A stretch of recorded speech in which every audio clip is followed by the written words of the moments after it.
ராஜயோகம் டிவி நேயர்கள் அனைவருக்கும் வணக்கம். நான் உங்கள் அபிநயா. நம்ம ராஜயோகம் டிவியில் ஆன்மீகம் சம்பந்தமாகவும் வழிபாடுகள், பரிகாரங்கள், ராசி பலன், அது மாதிரி நிறைய புதிய புதிய தகவல்களை தினந்தோறும் பார்த்துட்ருக்கோம்.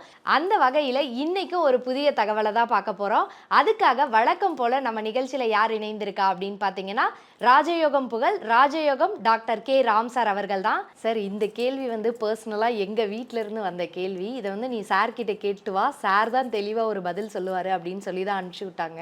என்ன அப்படின்னா, இப்போ நிறைய பேர் சொல்கிறாங்க, இந்த கலரில் கல் போட்டோம், ராசிக்கல் அப்படின்னு சொல்லுவாங்கள்ல, இந்த கல் போட்டோம் அப்படின்னா நமக்கு பண வரவு வரும், நம்ம வீட்டில் பிரச்சனை எதுவுமே இருக்காது அப்படின்லாம் சொல்கிறாங்க. நீ உங்கள் சார்கிட்ட கேட்டுட்டு வா அப்படின்னு சொல்லி தான் அனுப்பிச்சி விட்டாங்க.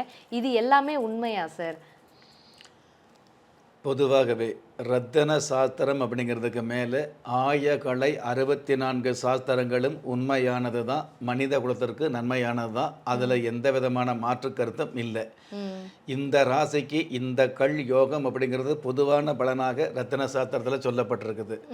அதே மாதிரி அந்த கல் வெறுமனே வாங்கி அணியும் பொழுது அது யோகத்தை கொடுக்குமா அப்படின்னா கொடுக்க முடியாது அப்படிங்கிறது என்னுடைய ஆய்வு. அதாவது ஒரு மனுஷாளுக்கு ஒரு விரலில் மோதிரம் போட்டால் யோகம் வரும் அல்லது அதிர்ஷ்டம் வரும் அப்படிங்கிறது உண்மையாக இருந்ததுன்னா 10 விரலில் மோதிரம் போடுறதுக்கு நிறைய பேர் இருந்துகிட்டு இருக்கிறாங்க.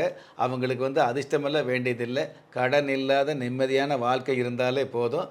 அந்த மாதிரி வாழ்க்கை அமையாமல் நிறைய பேர் அல்லல் படுறாங்க அப்படிங்கிறது உண்மையாக இருந்துகிட்டு இருக்குது.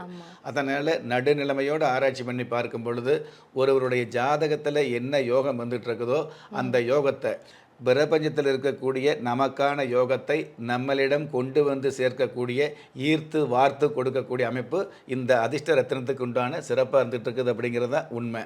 அந்த மாதிரி ரத்தினம் கூட பார்த்தீங்கன்னா உங்கள் ஜாதகப்படி எந்த கிரகம் யோகத்தை கொடுக்கக்கூடிய அமைப்பில் இருந்துகிட்டு இருக்குதோ அந்த கிரகத்துக்கு உண்டான மூல மந்திரம், அதி தேவதா சம்மந்தப்பட்ட பூஜை முறைகளை கையாண்டு அதற்கப்புறம் 9 நவகிரகங்களுக்கு உண்டான அதி தேவதா பூஜைகளை திதி சம்மந்தப்பட்ட விஷயங்களில் அந்த தேவத பூஜைகளை பண்ணி அதற்கப்புறம் அந்த ரத்தினத்தை அணியும் பொழுது உங்களுக்கான யோகம் உங்களுக்கு கிடைக்கும் அப்படிங்கிறதான்.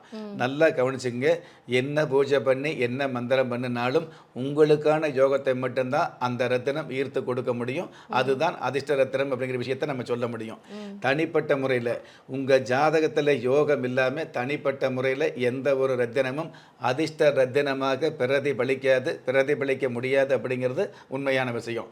நீங்கள் எந்த தேதியில், ராசியில், நட்சத்திரத்தில், லக்னத்தில் பிறந்தவராக இருந்தாலும், ஏன் எந்த மதத்தை சார்ந்தவராக இருந்தாலும், நல்ல நேரமும் நன்மையான காலமும் ஜாதகத்தில் இருப்பது சத்தியமான உண்மை.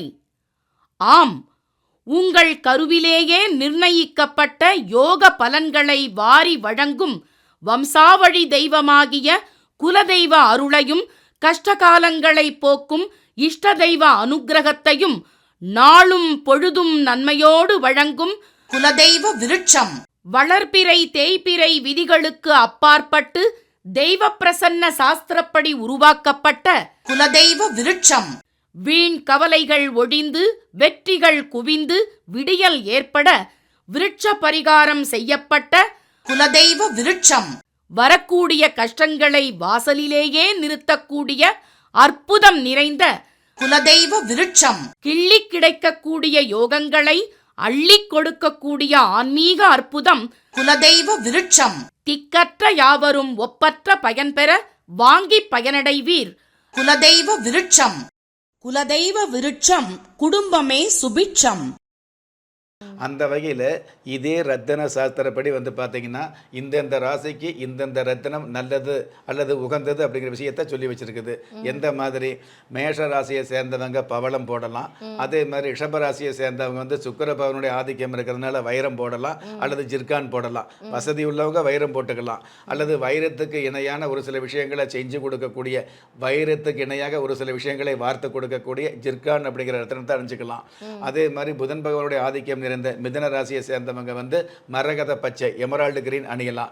கடக ராசிக்காரர்கள் முத்து என்ற ரத்தினத்தை அணியலாம். சிம்மம் ராசியை சேர்ந்தவங்க ரூபி அப்படிங்கிற மாணிக்க ரத்தினத்தை வந்து அணியலாம்.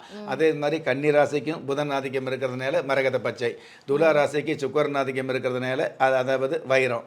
அதே மாதிரி விருச்சிக ராசியை சேர்ந்தவங்க செவ்வாய் பகவான் ஆதிக்கம் இருக்கிறதுனால பவளம். தனுசு ராசியை சேர்ந்தவங்களுக்கு வந்து புஷ்பராகம். மகரம் கும்பம் ராசியை சேர்ந்தவங்களுக்கு நீலம். அதே மாதிரி மீன ராசியை சேர்ந்தவங்களுக்கு கனக புஷ்பராகம். இந்த மாதிரியான வரிசைகளில் வந்து நமக்கு ராசி ரீதியாக இந்தந்த ரத்தினத்தை அணியலாம் அப்படிங்கிறது ரத்தின சாஸ்திரத்தில் சொல்லப்பட்டுள்ள விதி.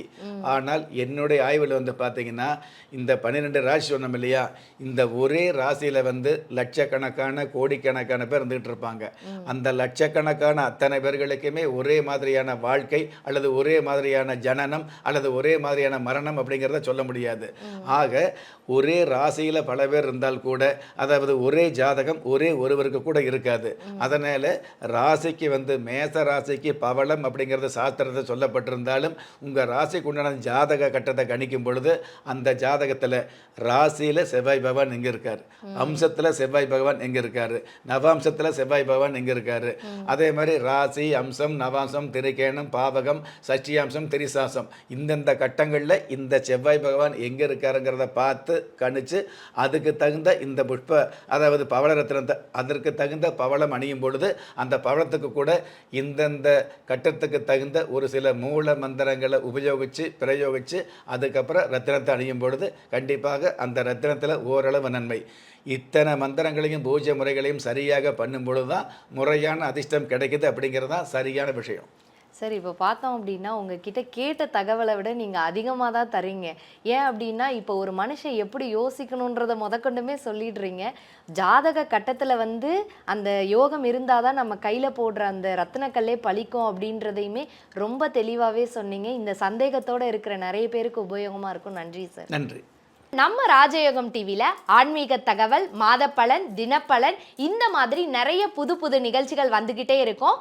இதை விட ரொம்ப முக்கியமான விஷயம் என்னன்னா, ஒவ்வொரு நாளுமே உங்களுக்கான அதிர்ஷ்ட எண், உங்களுக்கான அதிர்ஷ்ட நிறம், உங்களுக்கான அதிர்ஷ்ட எழுத்துக்கள், இது எல்லாத்தையும் விட அதிமுக்கியமான விஷயம் என்னன்னு பார்த்தீங்கன்னா, ஒவ்வொரு நாளுமே நீங்கள் வழிபட வேண்டிய தெய்வம். இந்த மாதிரி நீங்க தெரிஞ்சுக்க வேண்டிய விஷயங்களை, கண்டிப்பா கடைபிடிக்க வேண்டிய விஷயங்களை உடனுக்குடனே தெரிஞ்சுக்கணும் அப்படின்னு நினைச்சீங்கன்னா நம்ம ராஜயோகம் டிவியை லைக் பண்ணுங்க, ஷேர் பண்ணுங்க, சப்ஸ்கிரைப் பண்ணுங்க, மறக்காம பெல் ஐக்கானை கிளிக் பண்ணிக்கோங்க. நன்றி. திறமை இருந்தும் வறுமையில் வாடுகிறீர்களா? விதியை நொந்து விரக்தியில் இருக்கிறீர்களா? முயற்சிகள் செய்தும் முன்னேற்றம் கிடைக்கவில்லையா? களஸ்திரம் அமையாமல் கவலைப்படுகிறீர்களா? தாய்மையடையாமல் தவித்து நிற்கிறீர்களா? நவரத்தினம் போட்டும் நன்மைகள் கிடைக்கவில்லையா? பெயர் மாற்றம் செய்தும் பிரயோஜனம் இல்லையா? எந்திரத்தை நம்பி மந்திரத்தை சொல்லியும் மாற்றம் கிடைக்கவில்லையா? எண்கணிதத்தை நம்பி எழுத்தை மாற்றியும் ஏற்றம் கிடைக்கவில்லையா? வாஸ்துவை நம்பி வாசலை மாற்றியும் வளம் காணவில்லையா? ஹோமத்தை வளர்த்து யாகத்தை செய்தும் யோகத்தை காணவில்லையா? திரும்பிய பக்கமெல்லாம் திண்டாட்டங்களையே சந்தித்த உங்களை யார் கைவிட்டாலும் ஆன்மீகம் கைவிடாது. ஆம், அண்ட நிழலும் இல்லை, ஆதரிக்க யாரும் இல்லாதவர்களை குலதெய்வம் கைவிடுவதில்லை. கிள்ளிக் கிடைக்கக்கூடிய யோகங்களை அள்ளிக் கொடுக்கக்கூடிய ஆன்மீக அற்புதம் குலதெய்வ விருட்சம். திக்கற்ற யாவரும் ஒப்பற்ற பயன்பெற வாங்கி பயனடைவீர். குலதெய்வ விருட்சம். குலதெய்வ விருட்சம், குடும்பமே சுபிட்சம்.